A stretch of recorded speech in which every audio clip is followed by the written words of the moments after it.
আসসালামু আলাইকুম। মেডিসিন টক বিডি চ্যানেলের পক্ষ থেকে আপনাদের জানাই স্বাগতম।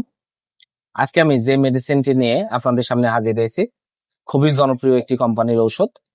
ওষুধটির নাম হলো নেক্সাম ক্যাপসুল 40 মিলিগ্রাম, যার মধ্যে রয়েছে ইসোমিমাজল 40 মিলিগ্রাম।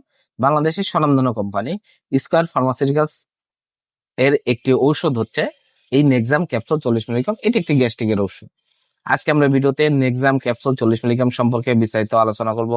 এটা মূলত কি কি রোগে কাজ করে থাকে, এর মাত্রা ও সেবনবিধি কি, পার্শ্ব প্রতিক্রিয়া কি, এই সকল দিকগুলো নিয়ে বিস্তারিত আলোচনা করব। তো প্রথমে আসুন দেখে নেওয়া যাক নেক্সাম ক্যাপসুল 40 মিলিগ্রাম মূলত কি কি রোগে কাজ করে থাকে।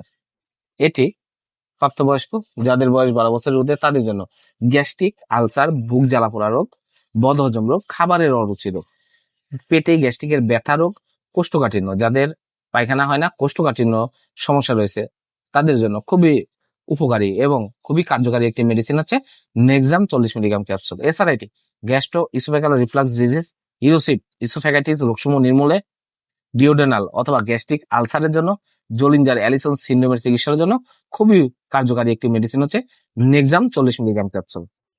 এবার আসুন দেখে না দেখেন মাত্রা ও সেবনবিধি কি। এটি সাধারণত খাবার গ্রহণের 1 ঘন্টা পূর্বে সেবন করতে হবে। এছাড়া গ্যাস্ট্রিক, আলসার, বুক জ্বালা পোড়া, বদহজম, খাবারের অরুচি, পেটে গ্যাস্ট্রিকের ব্যথা, কোষ্ঠকাঠিন্য সহ এইসব রোগগুলোর জন্য আপনারা এটি খাবার গ্রহণের 1 ঘন্টা পূর্বে ডাক্তারের পরামর্শ অনুযায়ী সকালে এবং রাতে 2 বার করে আপনারা ক্যাপসুলটি সেবন করতে পারবেন। এবার আসুন দেখে নেওয়া যাক এর পার্শ্ব প্রতিক্রিয়া কি। মৃদু ও অস্থায়ী পার্শ্ব প্রতিক্রিয়ার মধ্যে রয়েছে মাথা ব্যথা, ডায়রিয়া, বমি বমি ভাব, তলপেটে ব্যথা, কোষ্ঠকাঠিন্য এই ধরনের কিছু মৃদু পার্শ্ব প্রতিক্রিয়া দেখা দিতে পারে। গর্ভাবস্থায় ক্যাপসুলটি আপনারা ব্যবহার করতে পারবেন, তবে যে কোনো ওষুধ সেবনের পূর্বে গর্ভাবস্থায় ডাক্তারের পরামর্শ গ্রহণ করতে